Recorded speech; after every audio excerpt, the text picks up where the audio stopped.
آج ہم جس کے بارے میں بات کریں گے اس نے برصغیر کی قسمت کو بدل کے رکھ دیا اور انقلاب برپا کر دیا اور ہمیشہ کے لیے برصغیر کی ثقافت روایات کو تبدیل کر دیا اور برصغیر کی سیاست کو ہمیشہ کے لیے بدل دیا۔ جس نے برصغیر میں بہت عظیم سلطنت کی بنیاد رکھی وہ عظیم شخص بابر تھا۔ بابر ہندوستان میں مغل سلطنت کا بانی تھا۔ وہ ایک کرشماتی فوجی لیڈر تھے جنہوں نے نہ صرف ہندوستان کے بڑے حصے کو فتح کیا اکثر بے رحمانہ کارکردگی کے ساتھ بلکہ حکمت اور معافی کی ذاتی خوبیوں کو بھی مجسم کیا۔ ان کی شخصیت کی طاقت نے ان کے مسلم پیروکار کے لیے زیادہ متحد شناخت پیدا کی اور فارسی ثقافت کو ہندوستان میں لانے میں نمایاں کردار ادا کیا۔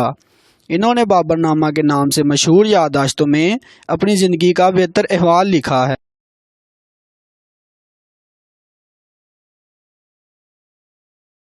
بابر 20 اپریل 1526 کو وسطی ایشیا کے علاقے فرغانہ میں پیدا ہوا۔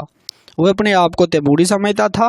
12 سال کی عمر میں وہ اپنے والد کی موت کے بعد حکمران بن گیا، تاہم اسے جلد ہی اس کے ماموں نے قبضہ کر لیا اور قابو پانے کی کوشش کی، لیکن اس کی نانی آئسن دولت کی مدد سے وہ فرغانہ کے تخت کو محفوظ بنانے میں کامیاب رہا۔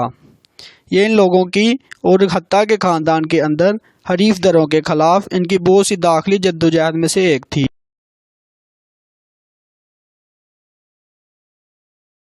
اس وقت آس پاس کے علاقے بار بار تنازعات میں تھے۔ چنگیز خان کی اولاد شہروں اور چھوٹے علاقوں پر بالادستی کے لیے لڑ رہی تھی۔ بابر اپنی حکمرانی کو مضبوط بنانے اور نئے علاقے حاصل کرنے کے لیے پرجوش تھا۔ 1497 میں 15 سال کی عمر میں اس نے ایک طویل محاصرے کے بعد سمرقند شہر پر قبضہ کر لیا۔ صرف 15 سال کے لڑکے کے لیے یہ ایک قابل ذکر فتح اور متاثر کن تھی، اور اس کے لیے تکلیف دہ بات یہ تھی کہ اس فتح کو 100 دن تک محدود رکھ سکا اور ایک حریف شہزادے سے شکست کے بعد اسے وہاں سے خالی ہاتھ جانا پڑا، اور یہ چیز اسے زندگی بھر تکلیف دیتی رہی۔ سمرقند کو دوبارہ حاصل کرنے کے لیے اس نے ایک مضبوط فوج بنانے میں 3 سال گزارے۔ بابر کی شخصیت، سخاوت اور برتاؤ کا مطلب تھا کہ وہ بہت سے تاجک نسل کے لوگوں کو اپنے مقصد میں شامل ہونے کی ترغیب دینے میں کامیاب رہے۔ تاہم جب وہ سمرقند کو دوبارہ لینے کی کوشش کرنے کے لیے واپس گیا تو اس پر ایک حریف محمد شیبانی ازبک خان نے حملہ کیا اور بابر کو ایک ذلت امیز امن معاہدے پر مجبور کیا گیا، اور وہ فرغانہ کو دوبارہ لینے کے لیے واپس گیا، لیکن فرغانہ کو لینے میں ناکام رہا اور وہ صرف چند پیروکاروں سے محروم رہ گیا۔ چند سالوں کے لیے وہ بڑی غربت میں رہا اور ایسا لگتا تھا اس کی مضبوط سلطنت حاصل کرنے کی امیدیں دم توڑ گئی ہیں۔ بابر کی خوش قسمتی 1504 میں شروع ہوئی جب وہ ہندو کش کے پہاڑوں کو عبور کرنے اور جدید دور کے افغانستان میں کابل حاصل کرنے میں کامیاب رہا۔ اس نے اس سلطنت پر 1526 تک حکومت کی، تاہم اس کامیابی کے باوجود بابر خوش اور مطمئن نہیں تھا۔ علاقہ غربت کا شکار تھا اور تجارتی راستے نہ ہونے کی وجہ سے مشکلات کا شکار تھا، اور یہاں تک کہ کابل میں زندگی شاذ و نادر ہی پرامن تھی۔ اس کو اپنی گھریلو بغاوتوں پر بھی قابو پانا پڑا، اور جیسے ہی اس نے اپنی پوزیشن مضبوط کی اس نے اپنی فوج کو بہترین جدید آلات کے ساتھ ایک زبردست جنگی قوت میں تعمیر اور تربیت دینا شروع کی۔ مزید زمینوں کی تلاش اور ازبکوں کے خطرے سے بچنے کے لیے بابر نے ہندوستان کا رخ کیا۔ یہ علاقہ ایک طویل عرصے سے بابر کے ذہن میں تھا، کیونکہ بابر تیموری سلطنت کو بہت دور تک لے جانا چاہتا تھا۔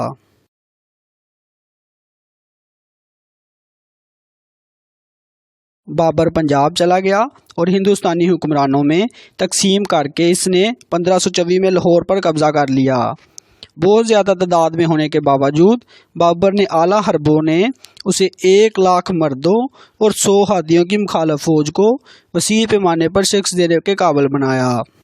بابر نے لودھی کی فوج کو گھیرے میں لے کر ہر طرف سے توپ خانے برسائے۔ بابر کی اعلیٰ حکمت عملی اور اس کی فوج کا نظم و ضبط اس کے ہندوستان میں قدم رکھنے میں ایک اہم فتح تھی۔ اس نے اپنے ایک جریدے میں تبصرہ کیا، خدا کے فضل و کرم سے یہ مشکل کام میرے لیے آسان ہو گیا اور اس طاقتور فوج کو آدھے دن میں نیست و نابود کر دیا۔ ابراہیم لودھی کی موت کی خبر سننے کے بعد بابر نے اس کی لاش کو لے جانے کو کہا۔ لودھی ایک مخالف تھا جسے بابر نے اپنی بہادری اور غیرت کے لیے سراہا۔ بابر نے اس بات کو یقینی بنایا کہ لودھی کو ایک بادشاہ کے لیے عزت دار تدفین دی جائے۔ بابر مسلسل کامیاب رہا۔ ہندوستان بادشاہ رانا سانگا جیسے چیلنجوں سے مقابلوں لڑائیوں سے لڑتا رہا۔ 1527 میں توپوں کے مؤثر استعمال اور اعلیٰ حکمت عملی کے ساتھ اس نے رانا سانگا کی فوج کو شکست دی اور اگلے سال اس نے چاند رانی کی جنگ میں رانا سانگا پر ایک اور جامع فتح کے ساتھ اپنی فتح مکمل کی۔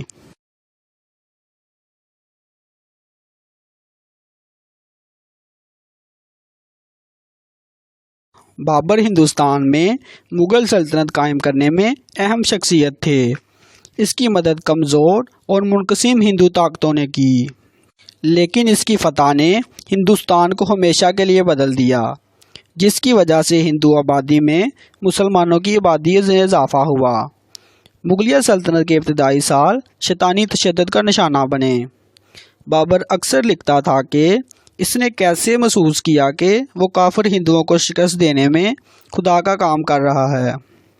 سکھوں کی بہت ہی عظیم شخصیت بابا گرو نانک صاحب لکھتے ہیں، بابر کی تباہی کے انماد کی بدولت مندروں کو گرج سمجھ کے طور پر مضبوط بنا دیا گیا۔ بابر میدان جنگ میں شکست خوردہ فوجیوں کے قتل میں بھی بے رحمانہ ہو سکتا ہے۔ اگرچہ بابر کی فوج نے زبردست تشدد کیا، اس نے اپنی سلطنت کو متحد کرنے میں بھی مدد دی اور اس نے خیرات، رواداری اور برداشت کا مظاہرہ کیا۔ اپنے وقت کے نسبتاً وہ روشن خیال تھا۔ بابر نے اپنے سابقہ دشمنوں سے صلح کرنے کی کوشش کی۔ اس نے لوگوں کو اپنے ہندو مذہب اور رسم رواج کو جاری رکھنے کی اجازت دی۔ بابر نے فنون کو فروغ دیا اور فارسی ثقافت کو ہندوستان لانے میں اہم کردار ادا کیا۔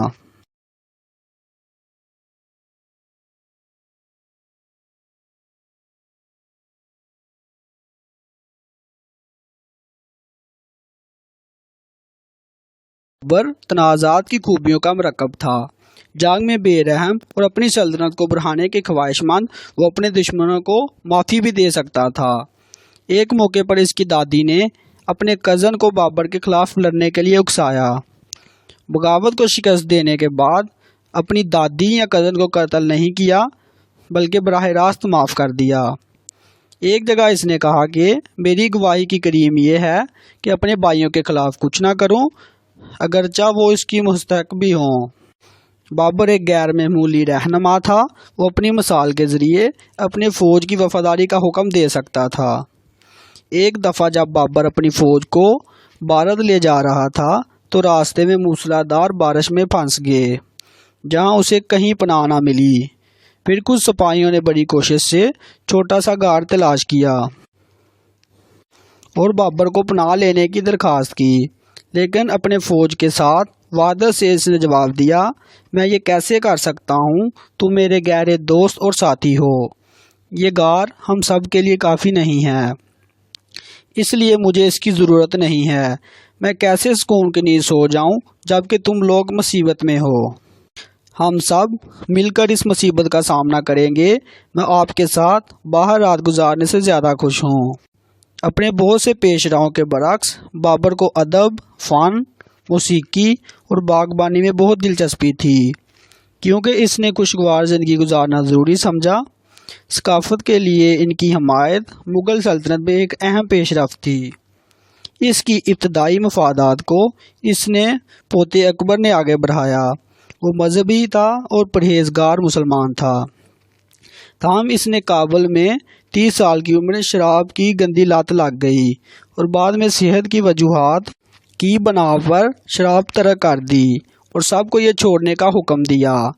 بابر نے اس دور کے رواج کے مطابق بہت سی شادیاں کی اور بہت سے بچے پیدا کیے۔ پھر سب سے قریب ترین بیٹا ہمایوں تھا۔